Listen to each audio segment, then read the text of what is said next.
The book of Proverbs has a lot to say to us about handling finances. If I was going to go through the book of Proverbs and look up every verse on money and talk about it, we would be here for a long time. So fortunately, I'm not going to do that. But there are several principles running through this book about how we handle our money that are really, really important for a follower of Jesus Christ. So we're going to go through those. I've got several areas we're going to cover.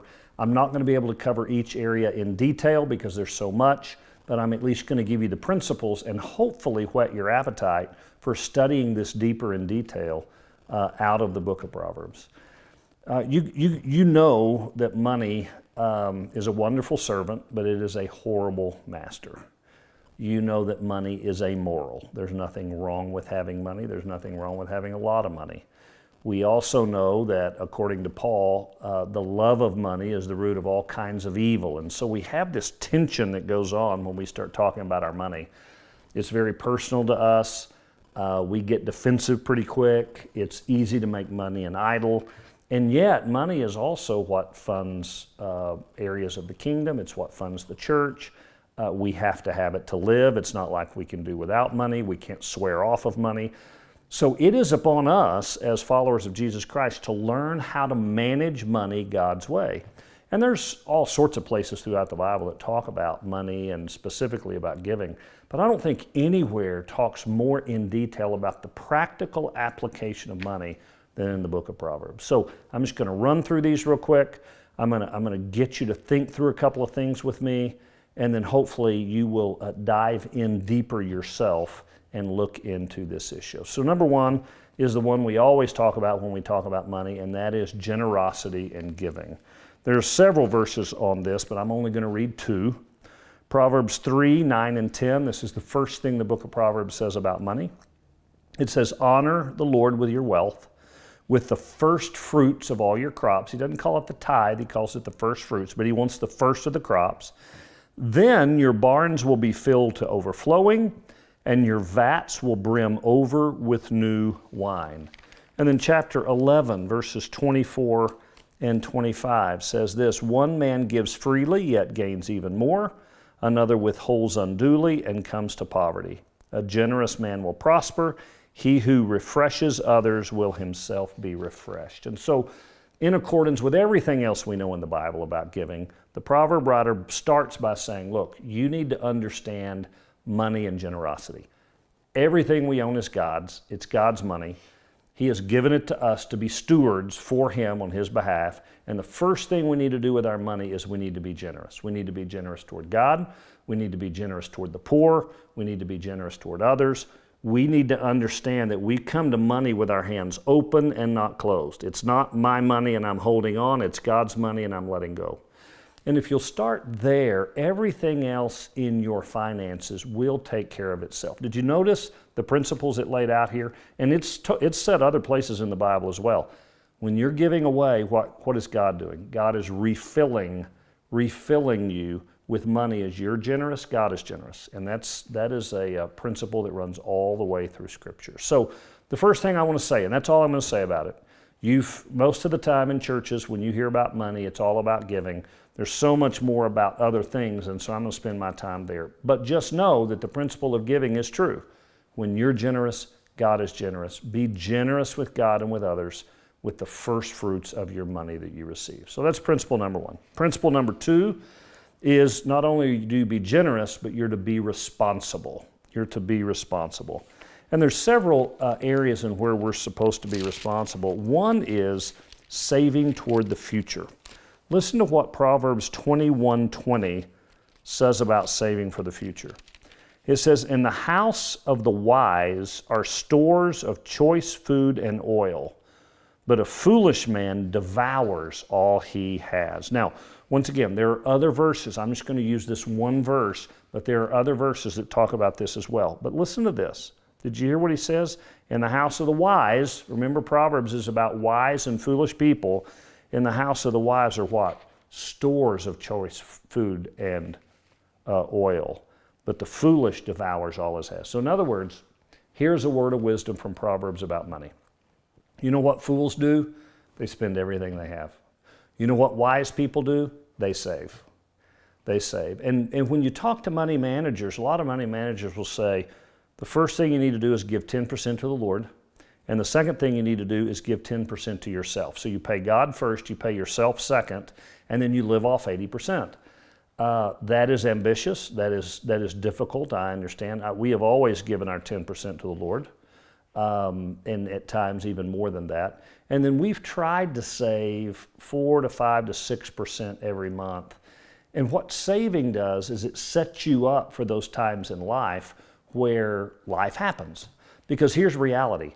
You're not always going to be blessed with wealth. There's going to come times in your life where you're going to lose a job, where there's going to be a downturn in the economy, where things happen to where you need money to make it through to the next time where you're making money well again. So if you lose a job, if you've been saving your 5% or your 10% all these years and you lose your job, well, you have money to back you up. And so you're able to go on, get your feet back from under you, get another job and move on. But if you've saved nothing, then it's in panic mode. I'm going to lose my car, I'm going to lose my house, I'm going to lose everything.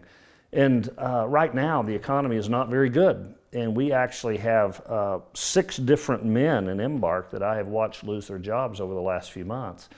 And interestingly enough, 4 of them have been savers. They've saved. And you know what their attitude is? Man, I wish I hadn't lost that job. And boy, you know, I need to get another job. But they're not overly concerned because they've saved money and they have some space to where they can operate, and they can go a few months before they get another job. The 2 guys that aren't savers, oh, they're absolutely in panic mode. They don't know what they're going to do. They don't know how they're going to make it. They're going to lose everything. Well, yes, they are. You know why? Because they didn't take a good piece of wisdom from Proverbs. Wise people save. Fools don't. And so one of the best things you can do for yourself after you've given to the Lord is you need to learn how to save for yourself.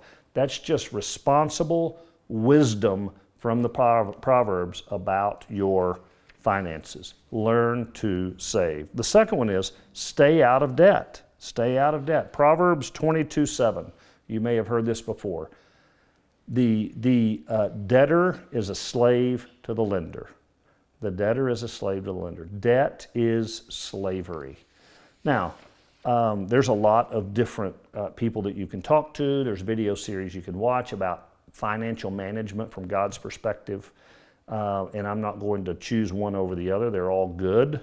But most of them will talk about what's going to get you at the end, if you're not careful, is debt. Debt will rise up and get you. Now, we live in a culture where I'm not sure it's possible to save up all the money to pay cash for a house. I understand you're going to have a mortgage. And I understand that it's better to have a mortgage than to throw that money away on rent. And so I'm not talking about your house payment. I am saying that you buy a house within your budget so your house payment isn't too high. Same thing can happen with a car. But here's what's interesting about a car. If you go and finance a car for 5 years, the first car you own, if you'll finance it for 5 years and then you'll drive it for 10, and at the end of the 5 years, when that 5-year note is up, if you'll take that same amount of money and put it in your savings account for the next car, you drive the first car 10 years and you'll never have to have another car payment because you'll save it up and be able to pay cash and have money left over for the next car. And so just an idea there about cars. But the one that gets us is credit card debt. Statistically, we spend about 15 to 20% more when we use credit cards than with cash. I understand we're a credit card culture. I'm not saying using a credit card is wrong. What I am saying is if you use a credit card, you need to keep the receipts and keep up with how much you're spending on the credit card. And here's the key. Pay it off every month. Pay it off every month. I understand you're using your airline miles or your hotel miles and you're putting everything on there. That's great. Man, use those miles. Get those miles. But pay it off every month. Because when you get into credit card debt and they're charging you 18 and 20 and 24%, it will not be long and it will absolutely consume you. So be very, very careful with your credit cards. Why? Because there's this piece of wisdom from Proverbs that's so good that says, listen, let me explain to you about debt. The debtor is a slave to the lender. Debt is slavery. So be careful with your credit cards and make sure that you end up where you're able to pay your credit cards off every month. Just a great piece of wisdom from the Proverbs. The other one that's so important is he talks about standing with integrity in the Proverbs. There's a Proverbs 20 verse 17 that says, "Food gained by fraud tastes sweet to a man, but he ends up with a mouthful of gravel." And then 21:6 says this, "A fortune made by a lying tongue is a fleeting vapor and a deadly snare." So here's what he says. When it talks about being responsible with your finances, he says, number one, learn to save.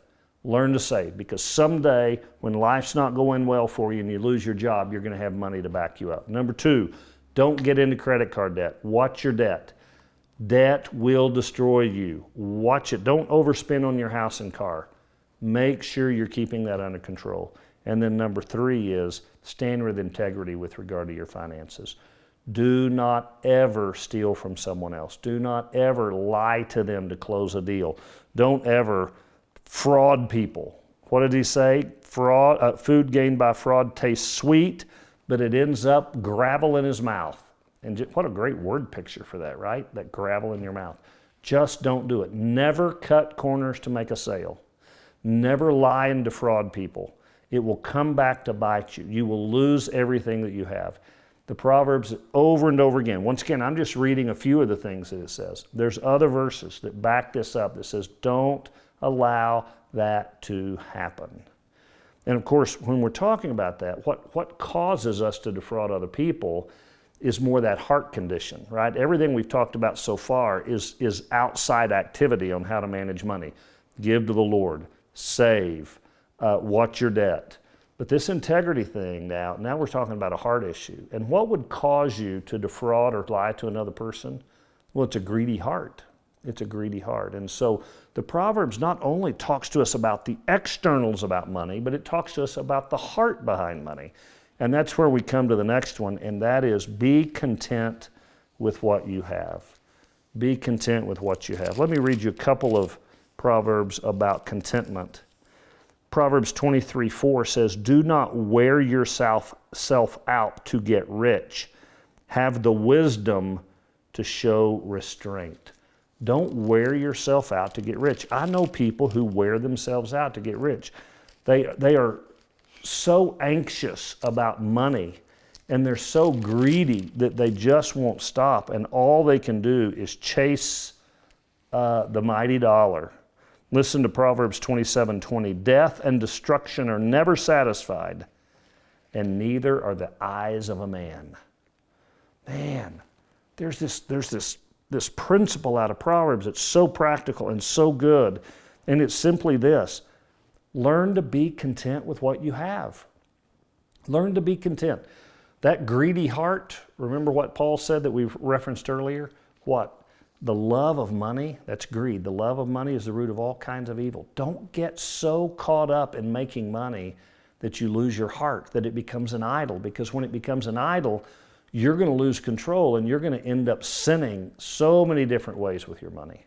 And so he says, wait a minute, let's go back to the heart here and let's talk about the heart behind money. And the heart is learn to be content with what you have. Learn to be content with where you are with your finances. Everything belongs to God, right? It's all God's. And He is your provider. So trust in Him. Work hard. Save money. Do the things it's telling you to do, but watch your heart. And that's so hard to do in this culture because, number one, our culture views success based on the amount of money we perceive that we have, right? How big is your house? What kind of car do you drive? So it's real hard to be content when everybody is kind of looking at us, judging our success by our financial status.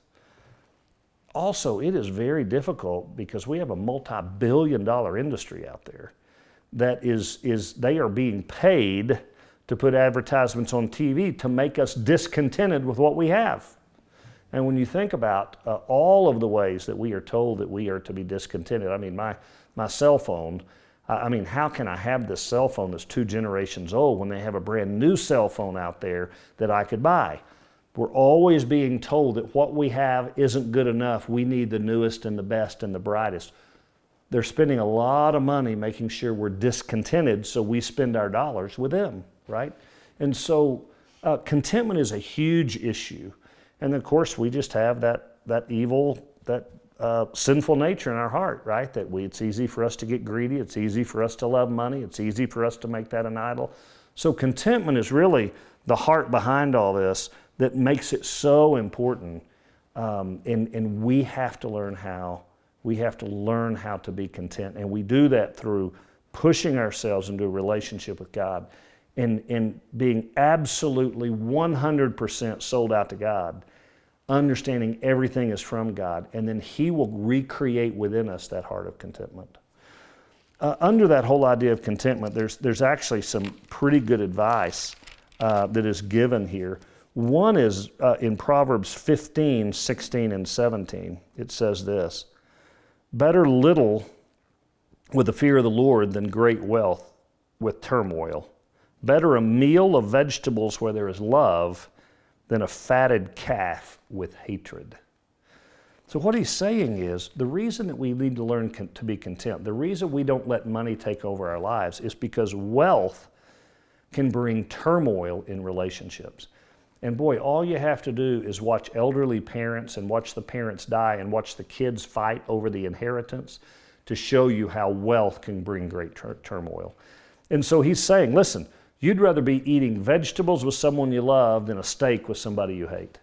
Great wealth can bring great turmoil. So don't waste all your time out there being greedy and fighting to get all the money you can just to have so much money that other people are fighting it over it and you're fighting over it, because that's what great wealth can do. It's a warning out of the Proverbs. Be wise enough to make money, enjoy what you have, but keep money in balance. Live your life. Enjoy your money. Enjoy your job. But don't be a workaholic and make money your only objective for life. Here's reality. As I get older, I understand this more and more. You know what matters a whole lot more than money? Relationships, family, my wife, my kids, my grandkids, my friendships. And you know what money is? Money is just a tool. Money is a tool to bless the kingdom and to buy memories. That's all money is. So as I'm looking at my money at my age, I'm doing two things with my money. I'm blessing the kingdom and I'm buying memories with my wife and my kids and my grandkids and my friends. And that's what money is for. Don't fall into the trap of debt. Don't fall into the trap of greed. Don't fall into the trap of working so hard that you can't enjoy the blessing of what God has given you. It's also interesting in Proverbs chapter 27 when he says this in verses 23 through 27. He says, be sure you know the condition of your flocks. Give careful attention to your herds, for riches do not endure forever. Riches do not endure forever. Here's the thing, we work so hard for all this wealth, and then you know what happens? It just dissipates. The economy turns, you lose your job, you retire, and if none of that takes your money, your death will. You're not taking any of it with you. So why are you so worried about it? Why are you so uptight about it? Wealth doesn't endure anyway. So you know what you need to do? Be content. Now, let me tell you the spiritual warfare weapon God has given you so that you can be content and fight off discontentment and fight off greed. And it is this: Thanksgiving. Thanksgiving is a spiritual warfare tool that God has given us, just like prayer, just like the Bible. It's a tool God's given us to fight off greed and to fight off discontentment. So here's what I encourage every person to do in my ministry. Start your day off with Thanksgiving. Get out of bed, and instead of thinking about all the things you don't have, thank God for all the things you do have. Think about all your health things that you have. Think about all your relationships. Think about the spiritual things you have in Christ. Think about all your physical blessings. Think about your family and relationships. There's so many things you can be thankful for. If you'll start your day with a list of 3 to 5 things that you're thankful for and focus on those, and just keep your focus on those throughout the day, you know what you won't think a whole lot about? What you don't have. And if you're not thinking a lot about what you don't have, you will walk in contentment. And that's the secret to being contented. The secret to being contented is walking in thanksgiving.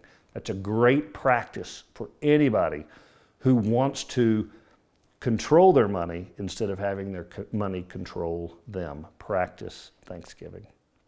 And then finally, be faithful. Be absolutely faithful. Proverbs 18:11 says this, if I can get over there to it. Proverbs 18:11. The wealth of the rich is their fortified city. They imagine it an unscalable wall. It's interesting to me that sometimes with money, we think money is our provider. In reality, is God is our provider. And so we have to be faithful with our money. Here's what I've noticed.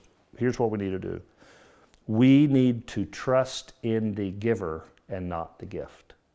We need to trust in the giver and not the gift. Money is a huge faith issue. God gives it to you as a gift. He wants you to be faithful with it. He's given us a whole lot of principles out of Proverbs about contentment in the heart, about being responsible with the money that you have, about being generous with the money you have. But it all boils down to this final point, and that is money is a trust issue. Are you going to trust in your money as a fortified wall to protect you, or are you going to trust in God? Are you going to trust in your money to give you joy and peace and contentment, or are you going to trust in God? Are you going to trust in the gift, or are you going to trust in the giver? And we all know that everything comes from God. Trust in the giver. Don't trust in the gift. Just walk around, pray to God, ask God how He wants you to spend your money. Keep your hands open to be generous to those He wants you to help. And God will always be refilling your barns. He will always be refilling your bank account with His blessing and His money. So that's some of what the Proverb says about money. Let's pray. Father, thank you for the things we talked about today and just our responsibility with regard to money. Help us to be responsible stewards of the money that is yours, that you have given us to manage for you. In Jesus' name, amen. Thank you very much. Have a great day.